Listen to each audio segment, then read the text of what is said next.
I'd love to talk pricing, if that's okay. Yeah. How did you know where to start when you first made the jump? And then how have you been able to evolve your price over time? I didn't know where to start. So I think this is a challenge that a lot of designers face who maybe have worked in studio before or at an agency, is that they know how to do the work, but they have no idea how to price the work. As a young designer, I had absolutely no clarity into how I was being charged out when I was working for someone else, or how they were charging work out in general. And so when I first went freelance, I was like, okay, well, I guess I can have an hourly rate and I can figure out how long it's going to take me to do a project, and I'll just times my hourly rate by the number of hours, and that's my price. And what I found was that I work very efficiently, and that was really not of my benefit, because I was doing these projects that probably should have been charged out much higher than I was charging. But I was basing their price around an hourly rate that probably was also too low.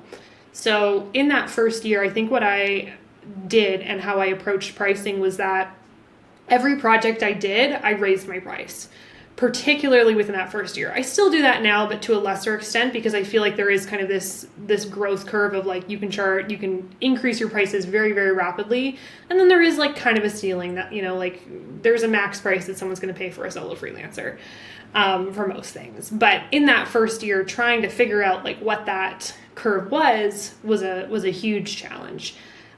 So increasing my pricing with every single project. Once I had done a website for $3,000, I was like, okay, well, let's do one for $5, and let's do one for $8 and $10 and $15. And so it really was just every single project, raising that price a little bit, knowing that I can do work at this level, I can probably also do it at that level. So that was a big piece for growth.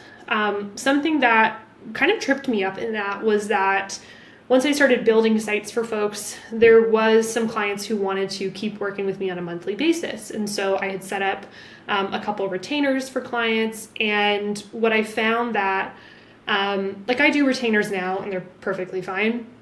But particularly within that first year, when my pricing was changing so rapidly and really growing and kind of scaling up, I found that taking on retainer work where I had a fixed price every month, 3 months down the line, that price was outdated. And so I was having to have conversations with, like, my pricing has changed, I've increased the rate here, but like, you don't want to have those conversations too often.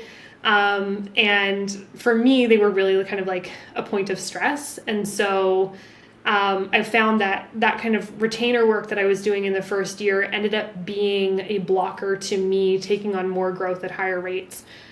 So that was something that I think if I were to go back in time, I would absolutely tell myself that retainer work can be great eventually. But when you are in that first year of rapid growth and rapid price changes, giving yourself the freedom to not be tied to a certain rate for more than a month or two is really, really beneficial.